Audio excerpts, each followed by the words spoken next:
நீ பேசும் வார்த்தைகள் சேகரித்து செய்வேன் அன்பே உரகராதே.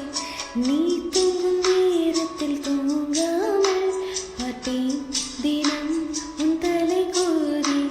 கதோரத்தில் எப்போதுமே உன் மூச்சு காற்றின் வெப்பம் சுமப்பேன். கையோடுதான் கை கோர்த்துதான் உன் மார்பு சூட்டில் முகம் புதைப்பேன். வேறென்ன வேண்டும் உலகத்திலே இந்த இன்பம் போதும் என்கிறேனே. ஏழு ஏழு ஜென்மம் வாழ்ந்து விட்டேன். அக்கம் பக்கம்